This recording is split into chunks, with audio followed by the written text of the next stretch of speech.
Hey, good afternoon, everyone. So we're going to start the next panel. It's the Fall of Ascalon lore Q&A session with Will McDermott, who's one of our writers, Matt Forbeck, who's the author of the Fall of Ascalon, and the Guild Wars 2 lead designer, Eric Flanham. So I'm going to start off by asking you guys, what exactly is the Fall of Ascalon about? So you can maybe introduce the novel a little bit, and we'll take some Q&A from the audience. Just raise your hands, and I'll come to you and hold the mic up to you. So, okay. Thank you. I'm Matt Forbeck. I'm the guy who's writing the novel. Fall of Ascalon is essentially the bridge story between Guild Wars 1 and Guild Wars 2. Guild Wars 2 takes place 250 years after Guild Wars 1. So there's a lot of things have happened in that period of time, a lot of which you're going to learn about when you get the game, obviously, but we wanted to be able to tell the story of what happened in between. So the Fall of Ascalon is set 1 year before Guild Wars 2, and it's a story about people who have to go into Ascalon and recover a lost Char artifact. It is part of helping forge a peace between the Char and the human people. As part of this, as they go on their journey to find this artifact, they end up telling a lot of stories about their people and their cultures, so you can learn about how each of the different races sees themselves and is seen by other races in the world. Jeff Grubb, who's often up here with us, likens it to Canterbury Tales, but with lots of explosions. So that's essentially how the book works. okay. Can you answer, one of the things fans have been asking about is whether the Guild Wars novels will be canon? Yeah, the Guild Wars novels will all be canon. I'm writing the first one. There's going to be at least 2 more written by other people. But I've been working very closely with the development team on this to make sure that everything I write follows exactly with what's going to be happening in the games. Also, some of the stuff that I've come up with, these guys have told me will be appearing in the games, which will be even more fun for me. So. Okay. Will, can you talk about your role in the novel writing process? Sure. My name is Will McDermott. I'm one of the writers on Guild Wars 2, and I've written about 5 novels that are tie-in novels for other games. And so when we started looking at doing novels for Guild Wars 2, they came to me and said, would you kind of be a liaison between the authors and the continuity and the rest of the company, so that we can kind of keep things on track, and we want someone who's kind of been there and knows what they're doing, and isn't Jeff Grubb, because Jeff Grubb's just way too busy working on the game. I'm also pretty busy working on the game, but I'm able to carve some time out for the books. So I came in, and one of the first things I did was start looking for authors.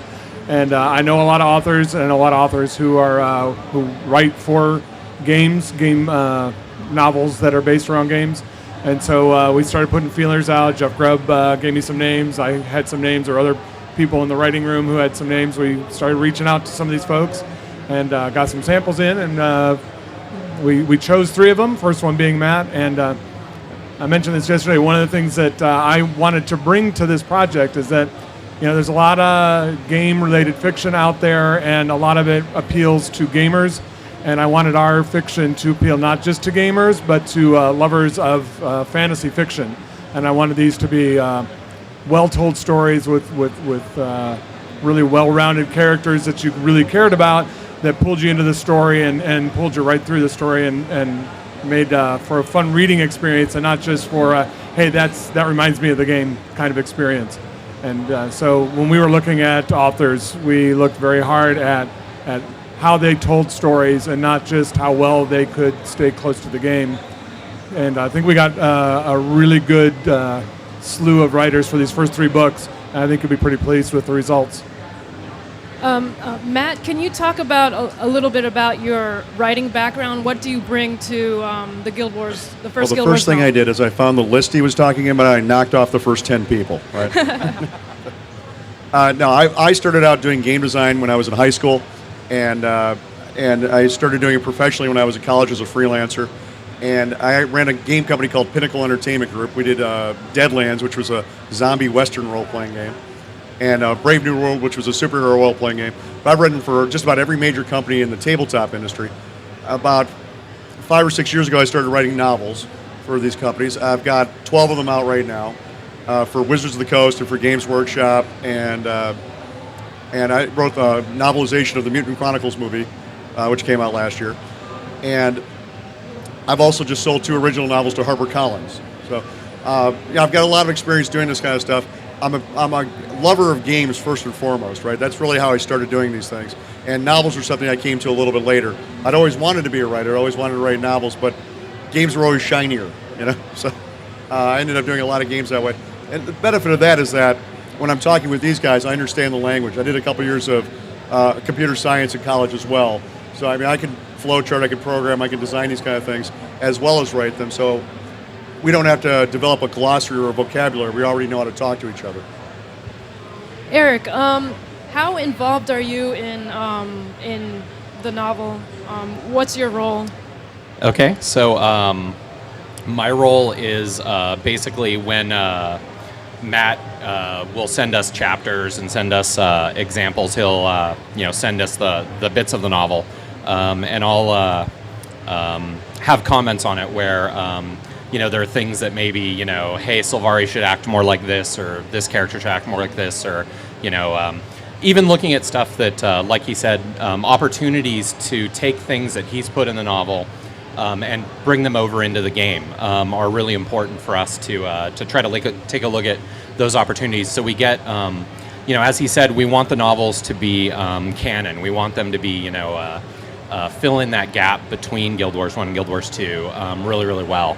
And so usually I'll, throw comments through Jeff or Will, but I'll look at it and comment on it, and then make sure that the game and the novels kind of agree as much as possible. You mentioned trying to tie the game and the novel together. One of the questions I've seen in the forums is, what kind of game mechanics will be in the Fall of Ascalon? Will we see like resurrection signets? Will we see any skills? We actually went back and forth about this. Should we have these kind of things? Should we make it more like the game? We're kind of ignoring some of that stuff, right? Or as far as resurrection portals and things like that, it's going to feel more like a traditional fantasy novel. So it's not. It doesn't feel like you're playing a game when you read the novel. It doesn't feel like you're in the game, but it feels like the world that it's in, right? So we're more interested in matching up the setting and the flavor and the feel of the game than we are in the mechanics of the game. Anyone from the audience have questions? Anyone?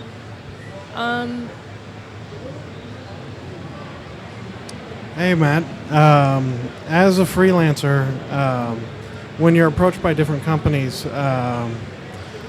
how choosy can you be in the projects you pursue, and when you're taking in somebody else's world and working with it, what methods do you use to learn and figure out how to make something that's going to appeal to the fans just as much as fulfill you creatively?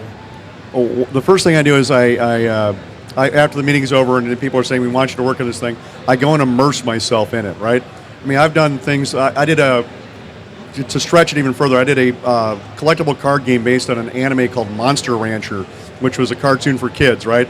And I was like 35 at the time. I had really not a lot of interest in watching this, and it wasn't something I had any passion for at the time. However, they sent me 26 hours of television to watch, and this is the hard part of the job, is I'd actually sit down and watch 26 hours of television. But by the end of it, I loved it. I really did. I cared about the characters. I saw what was exciting about it. I saw what the passion that the creators had put into it and what the kids were responding to in it, right? So if I can figure out what's exciting about that world or that game or that setting and what interests me in that, then I can turn that love around and show it in what I'm working on too.